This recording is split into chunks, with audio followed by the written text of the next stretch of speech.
Amen. Amen. Amen. Amen. Palakpakan natin ang Panginoon. Praise God. Amen. Amen. Amen. Walang bibitaw. Nakapaglaro na ba kayo ng tag of war? Sino nakapaglaro ng tag of war? Di ba, ang sabi doon, no? Oh, walang bibitaw ha, walang bibitaw. Hatak lang ng hatak. So, and then eventually, yung kahatak mo, nanalo kayo. So, sa prayer, may mga pagkakataon na nagpe-pray tayo paulit-ulit, pero nothing seems to happen. Meron ba kayong experience na ganyan? Paulit-ulit, ang haba na ng prayer mo, pero parang walang nangyayari. Parang sarado ang langit. Parang hindi mo alam, bakit kaya ganun? Tahimik si Lord. Parang tumatawag ka sa Panginoon, parang hindi ka naman sinasagot. Meron ba kayong ganung experience? Parang Lord, ba't hindi mo ako pinapakinggan? Nabanggit mo na ba yon sa prayer mo? Lord, ba't di ka nakikinig? So, parang halimbawa, naghihintay ka, pero lagi nasasabi, wait lang. Pero parang you are waiting forever. Nakakapagod kapag ka naghihintay ka, pero parang wala ka namang hinihintay. Sa buhay natin ngayon, in a time like ours, merong gera, may mga corruption, moral collapse, immorality, sexual immorality, even persecution sa mga Christians. So, ang daming mga problema nakapaligid sa atin. Para bang nakakapanghina ng loob, di ba? Parang ano ba itong nangyari sa papaligiran natin? Merong gera, may massacre, and then corruption, sexual immorality here and there.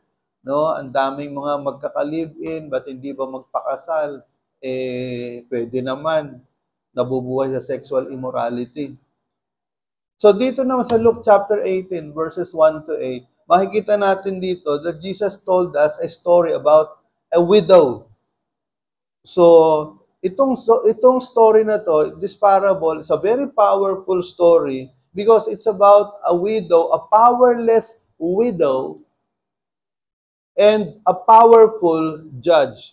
It just so happened na yung judge, he was, he was a corrupt, evil judge who didn't believe in God. So, yung story natin is not just about praying, but it's about praying persistently, faithfully, and fearlessly. So, kahit walang sagot, kahit merong delay, kahit na parang hindi natin naririnig yung boses ng Diyos, patuloy tayong manalangin. So mga kapatid, let us start the message of the Lord. The title of our sermon is, anong title? Don't give up. Huwag kang susuko. Okay. So, alam nyo ba, na-research ko kanina, na 20% of gift cards were never redeemed, representing $972 million. So, ibig sabihin, yung mga gift cards na pinamimigay ng mga may hawak ng credit card, hindi nila nire-redeem. It is in the US.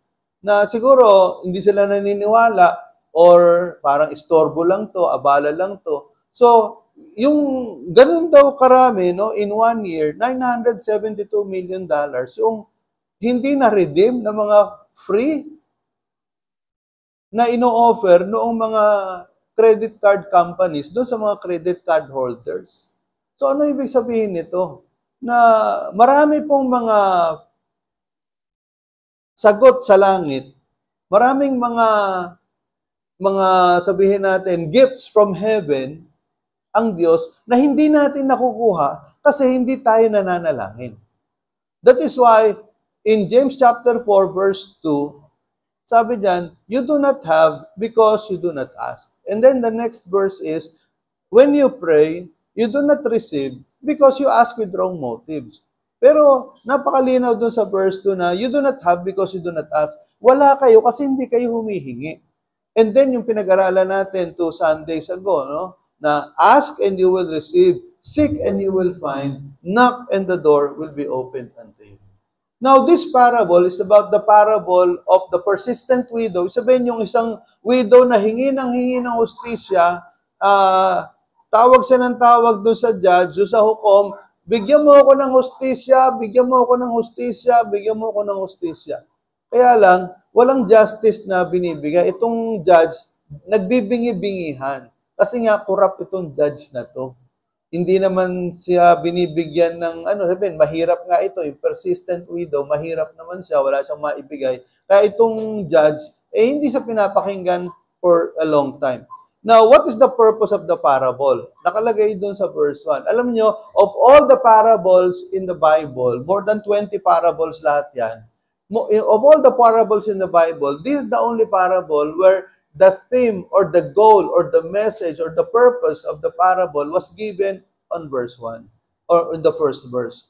So, bago pa ibinigay yung parable, binigay na ni Jesus, anong purpose nitong parable na to? So, ang sabi dun sa verse 1, according to NIV or NLT, they should always pray and not give up. Okay. Pangalawa, NASB translation, always pray and not to lose heart. Okay, the message naman, always pray and never quit. And then sa New Century Version, always pray and never lose hope. Okay, are you listening? Pakibasa nga natin, sabay-sabay. Next, always pray and not to faint. Ano ba yung faint sa Tagalog? Panghinaan ng loob. In fact, yung faint, hinihimatay. Okay, next. Keep praying until the answer comes. That's the Living Bible. Doon sa King James Version, yung nauna. Okay, next. Go on making prayer and not get tired. So, that's basic Bible English. Now, next. Always pray and not to turn coward. Ito naman sa Amplified Version. And then, lastly, keep on praying and never become discouraged. Good News Translation. So, iba-iba, can you imagine, iba-ibang translation sa English, pero iba-iba yung words na ginamit. Alam nyo, I became fascinated while I was reading the passage, this, Luke chapter 18, 1-8, in different English translations. Kasi ganun akong gumawa ng sermon. Binabasa ko yan sa, siguro mga 10 English translations, saka mga 4 na Tagalog translations para maintindihan ko talaga. So, tingnan nyo, ang ganda, di ba? Not give up, not lose heart, never quit, never lose hope, not to faint until the answer comes, not get tired, not to turn coward, never become discouraged. So, doon parang sinasabi ni Jesus, patuloy kayo manalangin, keep on praying, keep on praying. Okay? I will give you the reason why. It's because I don't want you to give up. Now, ano ba yung mga major lessons na gustong ituro sa atin ng Panginoon? Number 1, the causes for persistent prayer. In Tagalog, ano ba yung mga dahilan? Bakit kailangan nating maging persistent? By the way, ano ba sabihin ng persistent? Ay makakasagot, 10 gold coin sa langit. Ano sabihin ng persistent? Yan, buti pa si Brother Mark, no? Matyaga! Matyaga! Ano pa? Meron pang isa. Sige, yung mga ano dito, mga Gen Z. Mga Gen X. Yung mga hindi alam kung anong klaseng pagkatao nila. Makulit. Di ba? Persistent. Ang kulit mo naman. Or why are you so persistent? No? O kaya, yung isa, medyo mas malimanay, matyaga. Ang tyaga mo naman. 7 beses ka nang binasted. Nanliligaw ka pa. Yeah. No? Sino ito? 7 beses binasted. Pero sinagot din ng pangalawa. Pagsubok lang pala. Okay. Tingnan nyo, no, sa verse 1. Basahin natin. 1, 2, 3. Isinalaysay ni Jesus ang isang talinghaga upang ituro sa kanila na dapat silang laging manalangin at huwag mawalan ng pag-asa. So, ibig sabihin, one of the causes for persistent prayer is because it was commanded by the Lord Himself. Inutos ni Lord eh. Ang sabi diyan, there are 2 commands actually. Laging manalangin, always pray, huwag mawalan ng pag-asa, don't lose hope. Okay. So, ibig sabihin, si Jesus mismo nagsasabi na huwag kayong titigil. Hindi yung nag-pray ka ng 1 linggo, Wala pang sagot, tumigil ka na. Hindi mo alam, yung second week ako sasagot. Naintindihan niyo ba yun? Tingnan niyo si Jesus, before He launched into His ministry, He fasted and prayed for how many days? 40 days, di ba? 40 days. Kung si Jesus nga mag-fasting and praying ng 40 days bago siya nagsimula ng ministry, ikaw, 4 days pa lang, suko ka na. Naintindihan niyo ba yun? Si Jesus, Diyos na nagkatawang tao, nag-fasting ng 40 days. Ikaw nga, 20 days ka pa lang nagpe-pray, give up ka na. So, laging manalangin at huwag mawala ng pag-asa. Di ba? Never lose hope. Okay? Kasi pag nawalan ka ng pag-asa, wala na eh. Talagang sobrang discouraged ka na eh. No? Pangalawa, courage in life's battles. Ibig sabihin, binibigyan tayo ng katapangan sa mga hamon ng buhay. Prayer gives us the strength to go on in this battle of prayer. So kapag ikaw, kasi ang prayer is a battle. Kay Ephesians 6:12 to 18, ang sabi sa Ephesians 6:12, for we do not wrestle, we do not battle against flesh and blood, but against rulers, authorities, principalities, and spiritual forces in the heavenly realms. So sabihin, prayer is a battle. Kaya yung iba, alam nyo ba, sino dito laging inaantok pag nagpe-pray? Ibig sabihin, nananalo ang demonyo sa inyo. Kasi ayaw ng demonyo, nagpe-pray ka. Kung nagpe-pray ka man, aantukin ka niya. Kasi nga, prayer is battle. Dapat kapag inaantok ka, ito ang ginagawa ko pag inaantok ako habang nagpe-pray, naglalakad-lakad ako. Kasi sino makakatulog habang naglalakad? Hindi ba? Kaya ako naglalakad-lakad ako. Pagka nagpe-pray ako sa loob ng office ko, naglalakad-lakad ako. Pagka nagpo-prayer walk ako dito, mas maganda nagpe-prayer walk ako dito. Siguro for 30 minutes ako nagpe-pray. So, labanan mo yung antok. Now, a prayerless Christian is a powerless Christian. Naniniwala kayo doon? Okay? So, there are 3 bad consequences of being prayerless. Una, powerlessness. Kasi nga, a prayerless Christian is a powerless Christian. Very simple, but that's very true.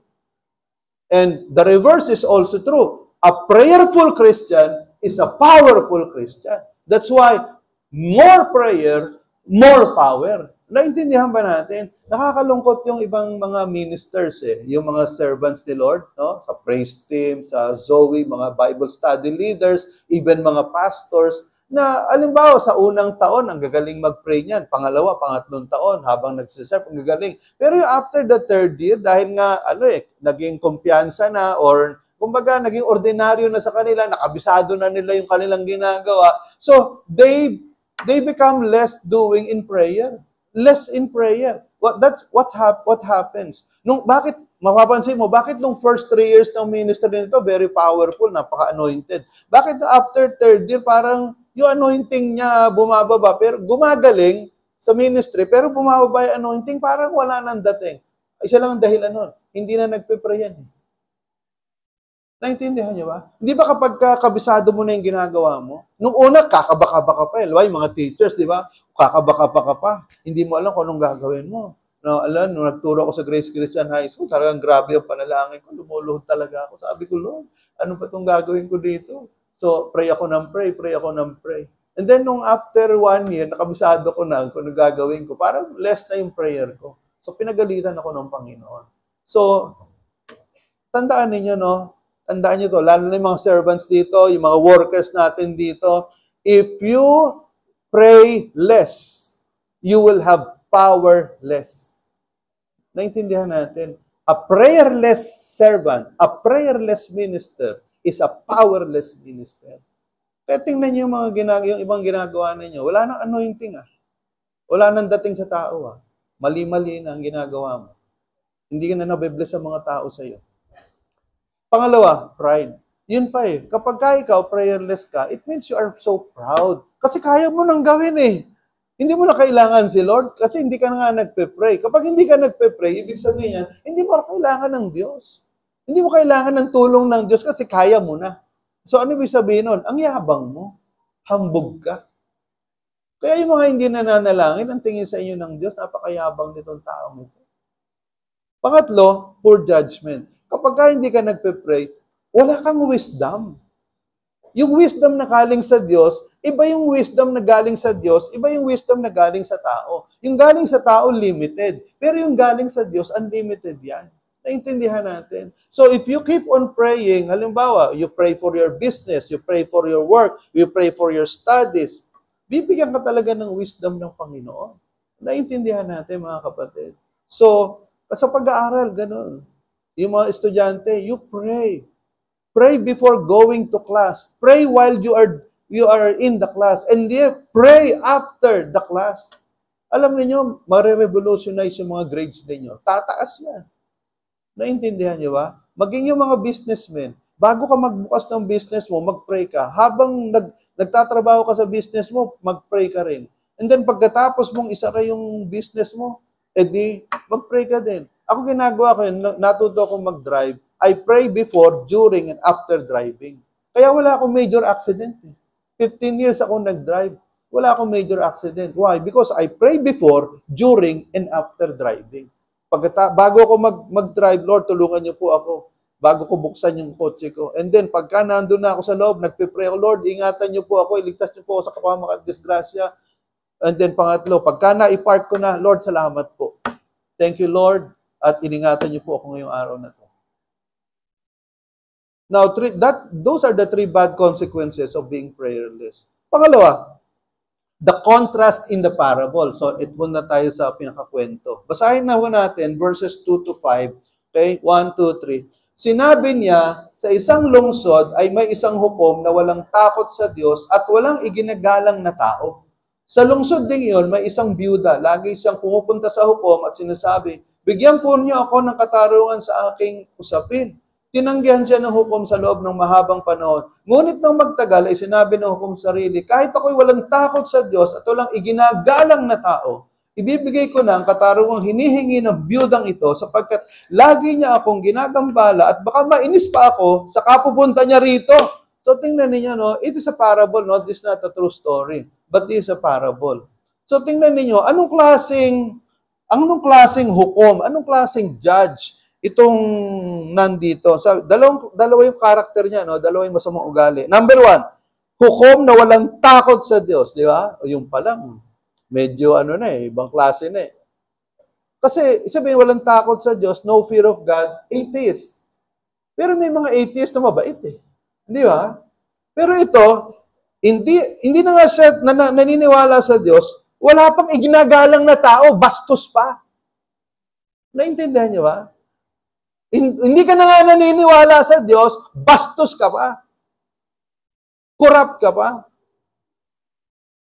So, grabe yung pagkatao nitong judge na to, talagang nuknukan ng kasamaan.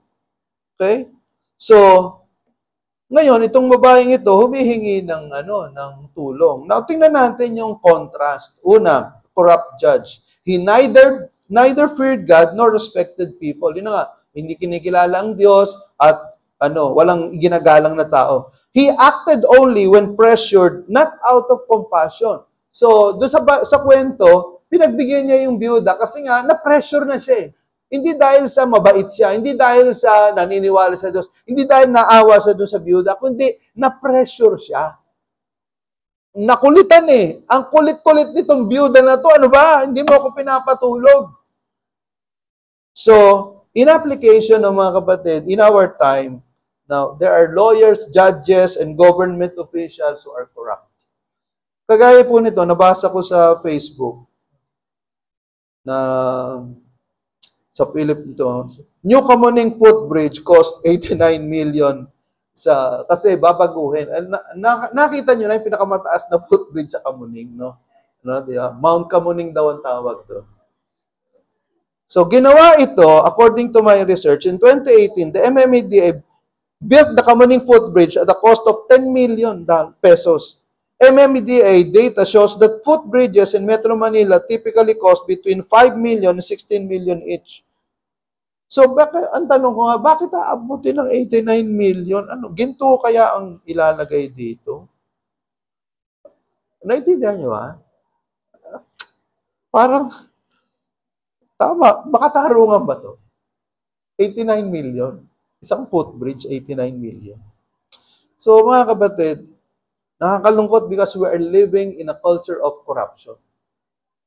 The Philippines is living in a culture of corruption. Nakakalungkot. Sana yan ang di ba yan ang laging pinagpe-pray natin pag Wednesday, that the Lord will eradicate the culture of corruption in the Philippines. Sobrang corrupt ng maraming corrupt sa bayan natin. Pangalawa, ito naman, a courageous widow, yung matapang na widow. So, itong widow na to talagang, she was powerless with people, but powerful with prayer. Naintindihan niyo ba? Let me repeat that. Powerless with people, but powerful with prayer. Anong gusto mo? Powerful with people, but powerless with prayer?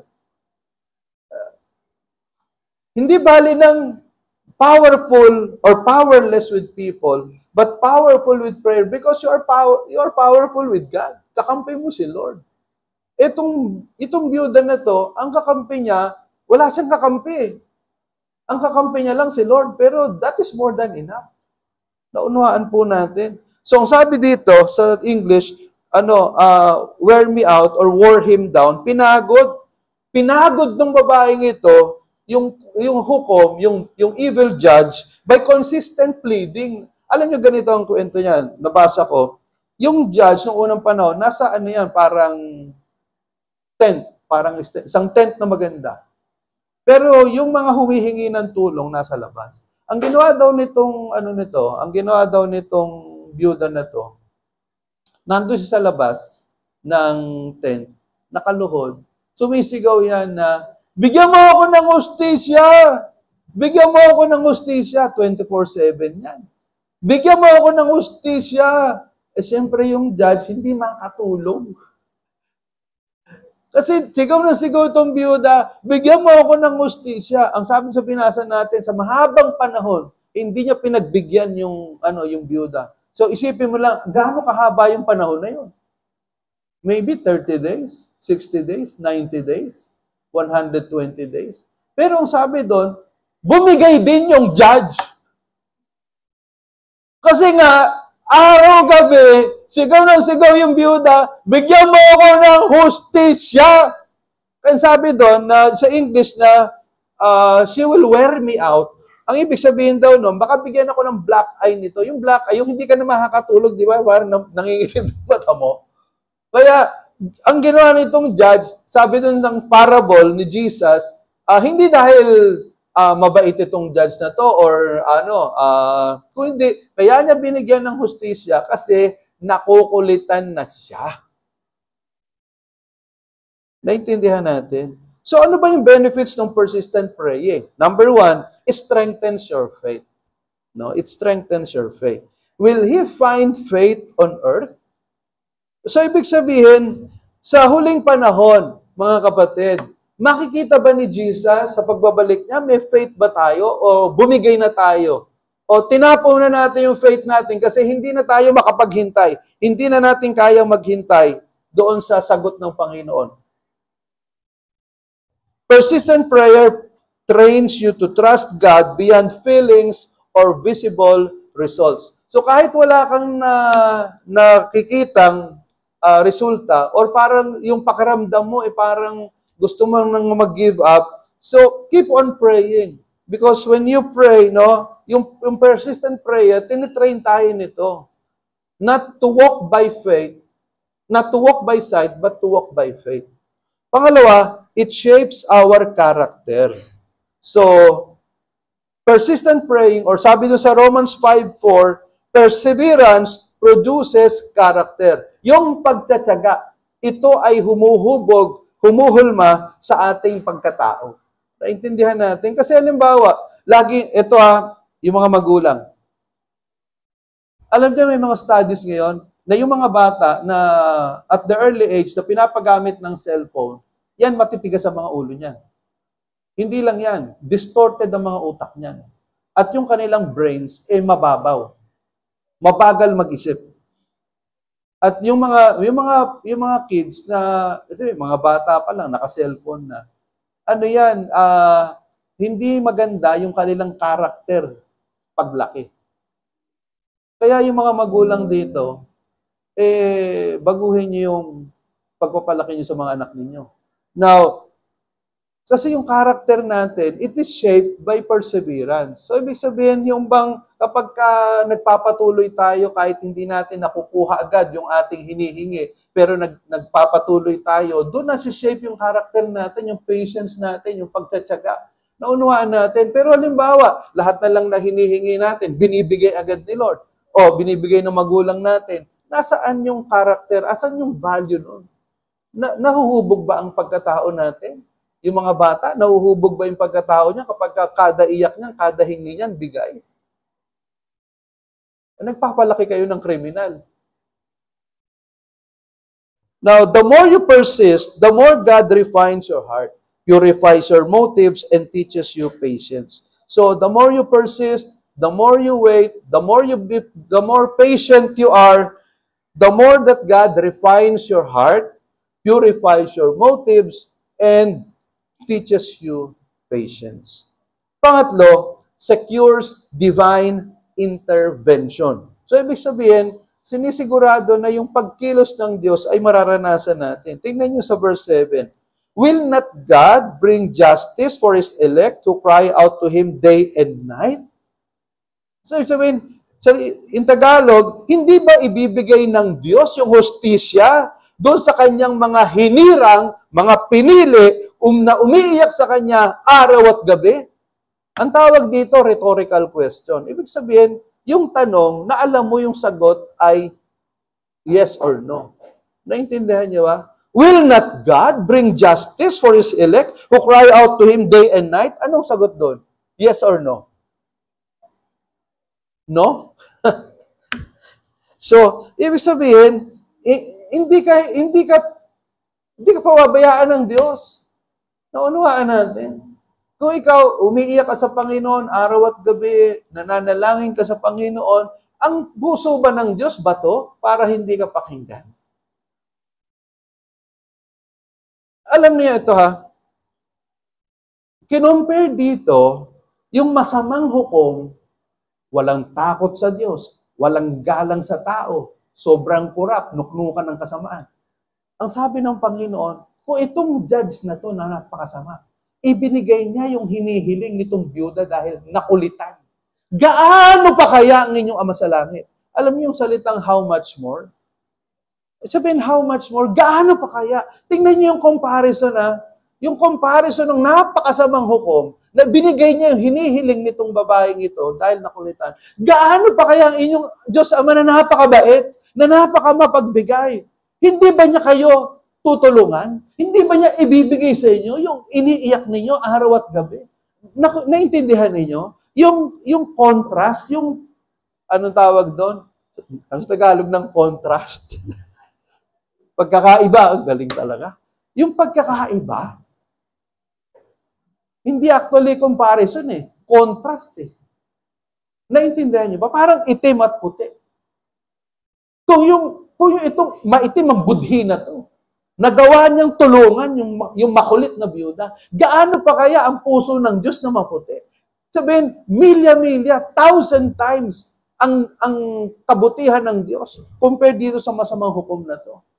Naintindihan niyo ba, mga kapatid? So, how much more? So, God honors persistent prayer with answers, breakthroughs, and justice in His perfect time. So, magpasalamat tayo. Thank God for answered prayers. Hindi man niya ibigay sa atin yung ating hinihiling agad-agad, magpatuloy ka lang. Ito, tandaan niyo, sabi ni Andrew Murray, nabasa ko to more than 30 years ago. Sabi niya, if God placed it in your heart, He will surely answer it. Ibig sabihin, kung ang Diyos na nalalagay sa puso mo niyang hinihiling mo, ang Diyos din ang sasagot niya. Naintindihan niyo ba? Kaya nasiguraduhin mo, ang Diyos ang naglagay sa puso mo, hindi ikaw. Hindi yung kapitbahay mo, hindi yung asawa mo, hindi yung kaibigan mo. Naintindihan niyo ba? Siguraduhin mo lang na si Lord ang naglagay sa puso mo niyan. Kaya pag nanalangin ka, asahan mo, ang Diyos din ang sasagot niyan. Naintindihan natin. Palakpakan nga natin ang Panginoon. Pangatlo, last major point, the commendation for persevering faith. Basahin natin, verses 6 to 8. 1, 2, 3. At nagpatuloy ang Panginoon, pakinggan ninyo ang sabi ng masamang hukom na yon. Ngayon, ipagkakait kaya ng Diyos, tuloy natin, ang katarungan sa kanyang mga hinirang na dumaraing sa kanya araw-gabi? Sila kaya'y paghihintayin niya ng matagal? Sinasabi ko sa inyo, agad niyang ibibigay sa kanila ang katarungan. Ngunit sa pagbabalik ng anak ng tao, may daratnan pa kaya siyang mga taong may pananampalataya? So, tingnan niyo, no? Grabe, ang ganda ng verse 7. Ipagkakait kaya ng Diyos ang katarungan sa kanyang mga hinirang. Sino yung mga hinirang? Sino yung mga elect? Who are the elects? Ano sa palagay niyo? Lahat ba ng tao to? Lahat ba na nilikha ng Diyos ay elect or hinirang? Oo, hindi. Hindi makasagot. Ilang libong beses ko nang in-explain ito. Ano, yung bang mga lahat ba ng tao anak ng Diyos? Yun. Hindi. Although all of us, all people are created by God. But not everyone is a child of God.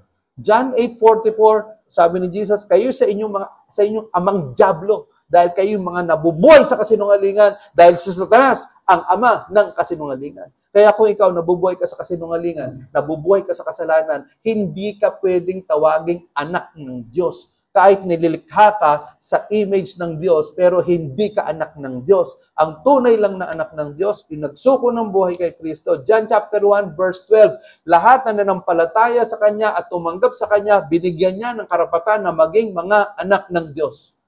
Okay? So, mga kapatid, ang sabi dito, yung bang mga anak ng Diyos, number 1, God will surely answer His elect or chosen ones who persevere night and day. So ito yung commendation, sa Tagalog na commendation, yung bang pagpaparangal, yung parangal na ibinibigay ng Diyos doon sa mga nagpapatuloy sa pananalangin ng may pananampalataya at hindi nag-give up. God will surely answer the prayers of His elect ones or chosen ones night and day. So though the answer may be delayed, but for sure it will not be denied. Tandaan natin, God's delays are not God's denials. Pakitagalog nga. Ano sa Tagalog ng delay? Pagkaantala. So yung pagkaantala ng sagot ng Diyos, hindi ibig sabihin na tinatanggihan ng Diyos. Okay?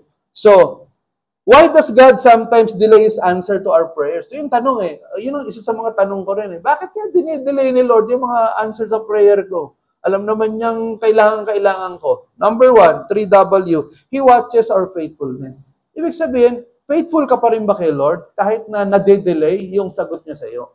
Kahit na sa palagay mo, ang bagal namang sumagot ni Lord, faithful ka pa rin ba? Or gumagawa ka ng sarili mong diskarte? Halimbawa, ito po, dahil nga nung na-ICU si Pastora Malu, 22 days, tinitingnan namin ni David yung bill. Kasi araw-araw, sabi ko kay David, kunin mo yung bill, yung running bill. Palaki ng palaki. Sabi ko, Lord, kaya kami kukuha nito, ganito kalaki. Hanggang sa umabot na ng 2.3 million. 22 days in ICU. So kaya ako, pero alam niyo, I prayed every day, nagpe-prayer ako dito, umiiyak ako sa Panginoon, nakahawak ako dito sa cross na ito, umiiyak ako sa Panginoon. Talagang, hindi lang iyak wailing. Tulungan niyo po kami, Lord. Alam niyo, wala kaming inutang. Tuloy-tuloy yung donation, purihin ng Diyos, tuloy-tuloy yung donation. At sobra-sobra pa po sa 2.3 million yung nag-donate. Until after the funeral service, alam nyo, until 2 days or 3 days ago, may nagbigay pa rin ng tulong.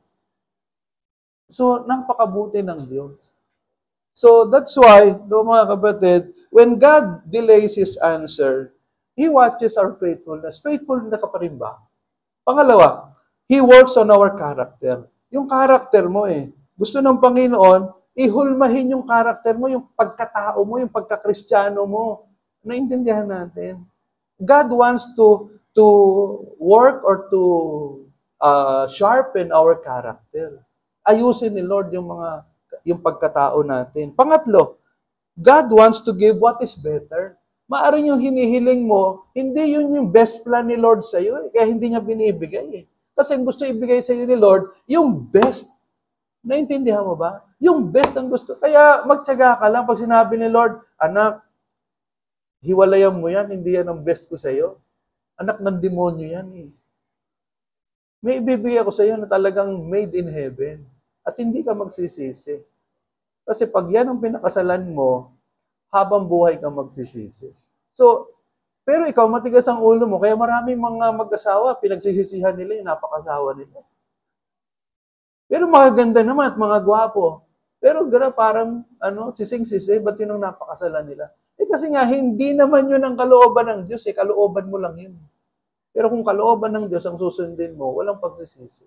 Naintindihan niyo ba? Naniniwala kayo doon? Palakpakan nga natin ang Panginoon. Okay. In waiting, our hearts are shaped according to His image. Again, in waiting, our hearts are shaped according to His image. Sa paghihintay, ang mga puso natin ay uhulma sang-ayon sa imahe ng Diyos. And prayer is not just about getting answers from God, but it is also becoming more like Christ. Basahin nga natin ulit. 1, 2, 3. Prayer is not just about getting answers from God, but it is also becoming more like Christ. Now, pangalawa, faith in the final hour. No? But when the Son of Man returns, how many will He find on the earth who have faith? So in the end times, we're talking of the end times. In the end times, will the chosen ones still be found faithful in serving Christ, or have many backslidden? Kasi sinasabi ni Jesus dito, so habang naghihintay kayo sa mga answered prayers, habang naghihintay kayo sa pagbabalik ko, ilang kaya sa inyo, faithful pa rin kayo? Yung sinasabi ni Jesus ilang kaya sa inyo, may faith pa rin sa pagbabalik ko, habang naghihintay kayo sa akin? Or yung iba, bumaligtad na. Ilang kakilala natin yung mga dating naglilingkod kay Lord, dating mga active sa church, pero mga backsliders na ngayon. Dito lang yung ibang mga song leaders, wala na, mga backsliders na. Yung ibang mga Bible study leaders, mga backsliders na. Nakakalungkot. Kahit i-follow up mo, ayaw nang bumalik. Kahit lumuhod ka sa harap, ayaw nang bumalik. So they made the choice. They made the choice.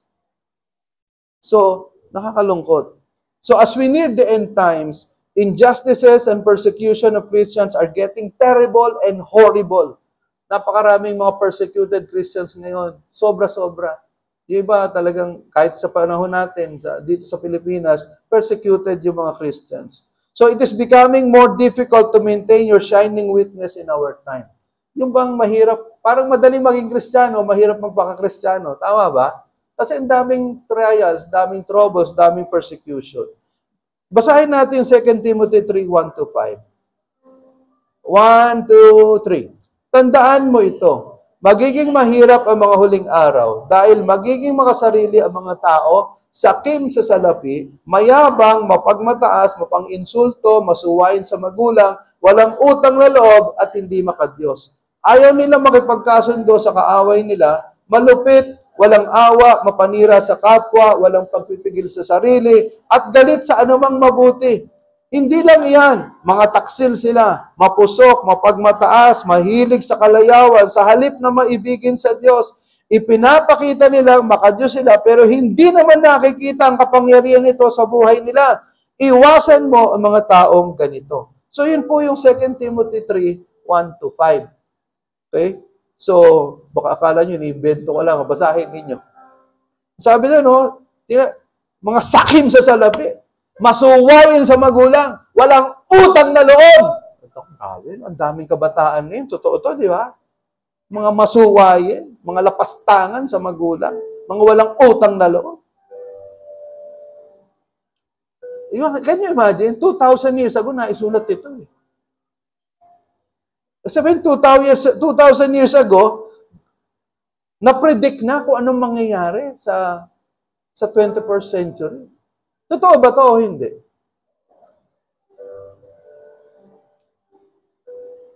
Sabi dito, galit sa anumang mabuti. Kung ano yung mabuti, yun yung inaayawan. Kung ano yung masama, yun yung tinatanggap. Mahilig sa kalayawan sa halip na maibigin sa Diyos. Ang dami mga tao gusto pumunta sa SM pag-araw ng linggo, imbes na pumunta sa church. Maraming Kristiyano, kahit mga born again na, pag kami nagaya, papuntang SM, papuntang swimming, outing, birthday, reunion, nako, binabaliwala si Lord. Bakit? Mahilig sa kalayawan. Ang sabi ng Panginoon, binigyan ko kayo ng 6 na araw para gawin lahat ng gusto ninyo. Yung ikapito, para sa akin yun. Hindi nga buong araw eh. 3 oras lang eh. Hindi na nakakaw mo pa. Di ba sakit, di ba? Kung ikaw si Lord, di ka ba masasaktan?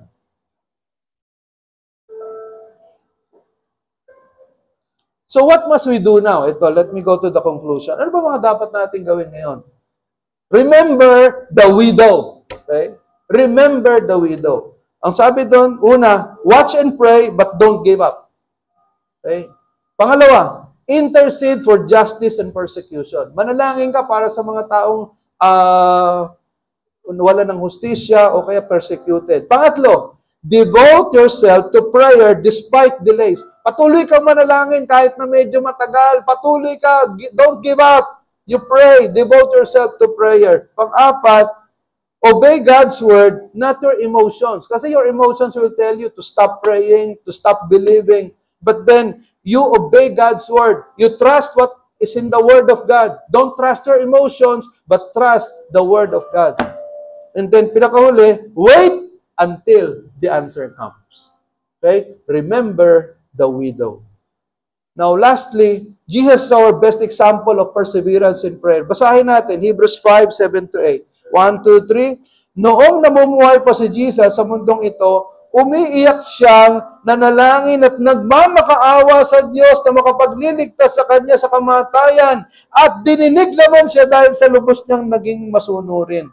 At kahit anak siya mismo ng Diyos, natutunan niya ang pagiging masunurin sa pamamagitan ng mga paghihirap na dinanas niya. Isipin niyo, isang Diyos na nagkatawang tao, kailangang manalangin, kailangang magmakaawa sa Diyos Ama para sagutin yung kanyang mga panalangin. Can you imagine that?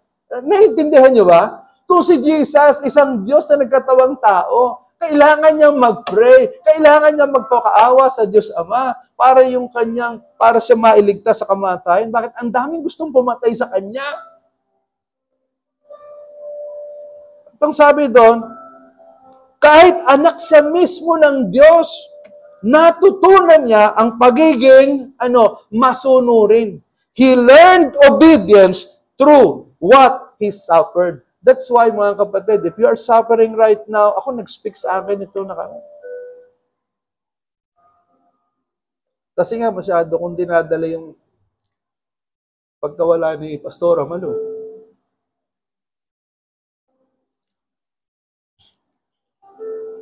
Sabi dito, he learned obedience through what he suffered. Natuto siyang sumunod. Si Jesus, dahil sa mga paghihirap na dinanas niya. So mga kapatid, kung ikaw nakakaranas ka ng paghihirap ngayon, magpatuloy ka lang. Because God will bless you. And I would like to tell you, mga kapatid, baka naman isipin ninyo, don't misinterpret me na if you will just pray perseveringly, then God is obligated to answer your prayers. Hindi po ganun. Baka isipin ng iba, ay nako, kailangan pala mag-fasting ako ng 40 days para sagutin ako ni Lord. Hindi po ganun. Ako, I prayed since 2022 na nagka-cancer ni Pastor Balu, I did not stop praying for her every day to be totally free from cancer. Imagine, 3.5 years, walang patid. But still, God took her away. Kung perseverance lang ang pag-uusapan, hindi nyo kayang tawaran yung perseverance ko. But still, God took her away. Ang sinasabi ko dito, hindi dahil nag-persevere ka ng prayer, sasagutin Lord of prayer mo. Remember, God will answer only what is according to His will. Kung hindi ka looban ng Diyos, kahit lumakad ka pa ng paluhod, kahit hindi ka kumain ng 40 araw, kahit mag-prayer and fasting ka ng 70 days, 100 days, kung hindi ka looban ng Diyos, ang hinihiling mo, hindi niya ibibigay. Naintindihan natin. Pero, ulitin ko, no, sa simula, sabi ng Panginoon, don't give up. Bakit? Don't give up praying if you know that what you are praying is according to the will of God. Naintindihan niyo ba, mga kapatid? Okay? So, let us pray. Salamat po, Panginoon, sa umagang ito. Thank you, God, for being with us, for joining us, for blessing us through your word. Dalangin namin, Panginoon, matuto kaming manalangin. Huwag kaming agad mag-give up. If we know that what we are praying for is according to your perfect will, then that's the best motivation not to give up, regardless of how long the delay would be. Because we know that you will answer in your own perfect time. And you will give us what is the best. Thank you, Lord. Salamat po, Panginoon. Kung hindi man namin matanggap yung aming ipinapanalangin, matuto pa rin kami magtiwala sa iyo. Dahil alam namin, ikaw ang nakakaalam ng mabuti para sa amin. Salamat sa mga pagsubok, salamat sa mga problema, salamat, Lord, sa mga sufferings, trials, and troubles, because through all of these things, our faith is strengthened. Our character is shaped. Salamat po, Panginoon. To you alone be the glory, the honor, and the praises in the most powerful name of our Lord God, Savior, Healer, and Deliverer. In Jesus' name. Amen. Palakpakan natin ng Panginoon. Purihin ng Diyos. Amen. Amen. Amen. Praise God. So, let us